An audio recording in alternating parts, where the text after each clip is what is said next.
So the PK Ripper was not the first frame that SE Racing made. When I got on the SE team, the team was Stu Thompson, Jeff Utterback, and Greg Hill. That was the factory team. Scott was running the team, but he was semi-retired at the time.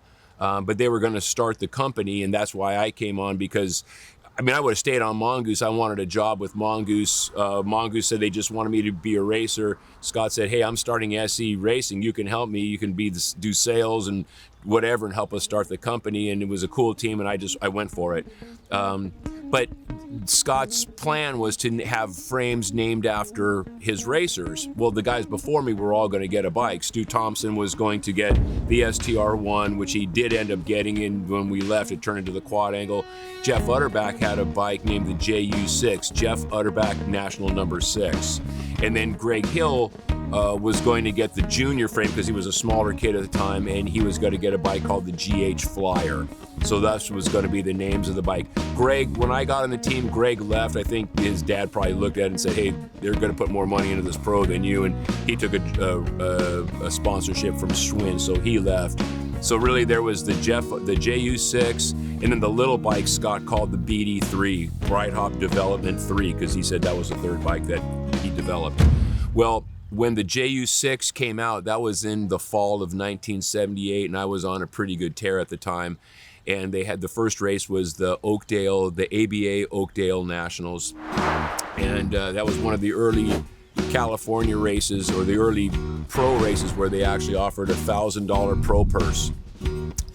And so I got that JU6, built it up. I went with my teammate Rod Beckering. Stu was up there, Jeff was up there. I ended up winning the pro class and in the trophy dash. So it was a big win for the first race of that. But Jeff's father was getting ready to start a new BMX company named GJS for George, Jeff, and Scott. Not Scott Breithaupt, but Jeff's younger brother, Scott Utterback.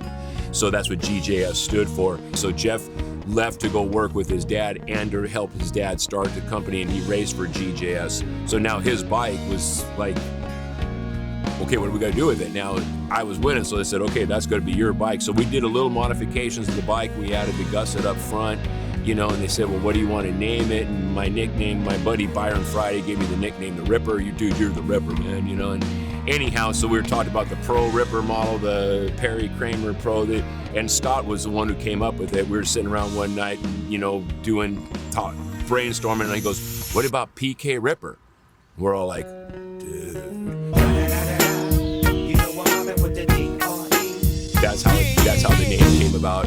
And then the first race on that was in, I think, February or March of 1979. That was the debut of the PK Ripper, and that was the 79 NBA Winter Nationals. I ended up winning the pro class and the trophy dash on that bike, so it instantly got some fame. The cool thing about it was the next race was the Saddleback Nationals. Stu won the pro class and the trophy dash, and then the next race was a mini national in the Van Nuys, California. My teammate Rod Beckering won the 14 expert class and the trophy dash. So the first three trophy dash national race wins in 1979 were on PK Rippers, and we made a big ad on that. So that's the early start of the PK, and they still make PK Rippers to this day.